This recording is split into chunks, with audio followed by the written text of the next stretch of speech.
Kami kelompok 7 dari kelas 11 IPA 3 dengan nama anggota saya sendiri Ananda Zafira Maharani dan dua teman saya Agil Widiatri dan Cici Monika akan mempresentasikan hasil kerja kelompok kami yaitu Partai Komunis Indonesia, Tonggak Kebangkitan Nasional melalui Organisasi Pergerakan Nasional.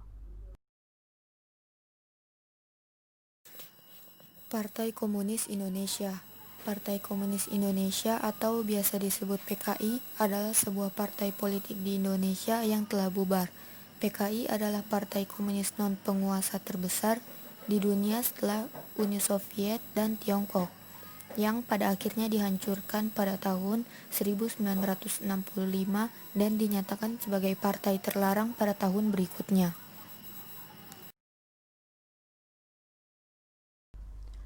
Dipelopori orang Belanda, komunisme masuk di Indonesia dipelopori oleh Hendrikus Josephus Franciscus Maris Neuvliet. Hendrikus merupakan warga Belanda yang datang ke Indonesia pada tahun 1913. Bersama Adolf Bars, Hendrikus mendirikan Indische Sociaal Democratische Vereniging atau biasa disebut ISDV. Awalnya organisasi ini tidak mempropagandakan komunis, namun lambat laun mengubah diri menjadi perpandangan komunis. Setelah keberhasilan revolusi di Rusia, mereka memasuki organisasi-organisasi massa untuk menyebarkan paham ini. Salah satunya Sarekat Islam atau biasa disebut SI Pimpinan Semaun. Kemudian SI terbelah menjadi SI Merah dan SI Putih. Akhirnya SI Merahlah yang menjadi partai komunis serta melakukan pemberontakan pada tahun 1926, 1948 hingga 1965 yang mengakibatkan kejatuhan Soekarno.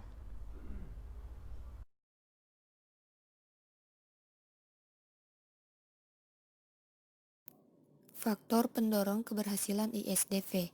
Dalam waktu 1 tahun, Neuvliet telah memiliki pengaruh kuat di kalangan anggota SI, terutama cabang Semarang.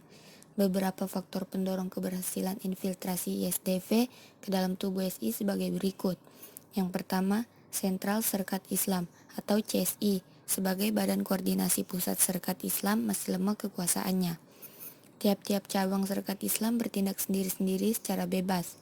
Para pemimpin lokal yang kuat mempunyai pengaruh yang menentukan di dalam Serkat Islam cabang. Yang kedua, koordinasi partai pada masa itu memungkinkan seseorang untuk menjadi anggota lebih dari satu partai. Kenyataan ini terjadi karena pada mulanya organisasi-organisasi ini didirikan bukan sebagai partai politik, melainkan organisasi yang mendukung kepentingan sosial, budaya, dan ekonomi. Pada 1918, ISDV merubah nama menjadi Social Democratische Arbeiderspartij atau bisa disebut SDAP atau Partai Buruh Sosial Demokrat. Perubahan ini menimbulkan perpecahan dalam keanggotaan ISDV. Golongan moderat dalam ISDV menolak perubahan nama tersebut. Golongan moderat akhirnya memilih keluar dari ISDV.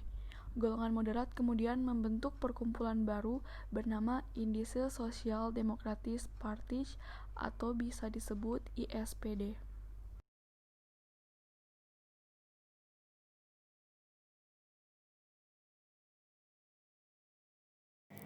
Tidak adanya golongan moderat menyebabkan ISDV murni bercorak komunisme.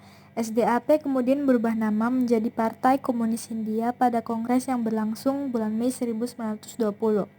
Pada Desember 1920, Partai Komunis Hindia berubah nama menjadi Partai Komunis Indonesia atau PKI. Susunan kepengurusan sebagai berikut.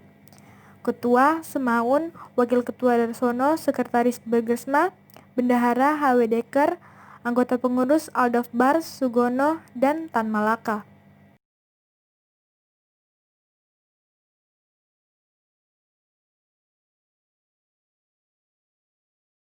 Dalam perkembangannya, PKI gencar melancarkan aksi propaganda untuk melawan kapitalisme di Indonesia. Aksi tersebut dijalankan melalui gerakan-gerakan di kalangan kaum buruh. Organisasi PKI semakin kuat ketika Darsono kembali dari Moskow pada Februari 1923. Pada 1925, gerakan pemogokan kerja di Semarang dan Surabaya. Aksi tersebut berlanjut pada 1926 melalui gerakan pemberontakan di Banten, Jawa Barat, dan Sumatera Barat. Pemerintah kolonial Belanda menganggap aksi-aksi PKI sebagai sebuah teror yang harus ditekan. Pemerintah kolonial Belanda segera mengirim pasukan untuk mengatasi pemberontakan. Pada 1927, ribuan anggota PKI dan mereka yang dituduh sebagai simpatisan ditangkap dan diasingkan ke kamp tawanan politik di Boven, Digul, Papua. Pemerintah kolonial Belanda kemudian menyatakan PKI sebagai organisasi terlarang. Sekian presentasi dari kelompok kami. Terima kasih.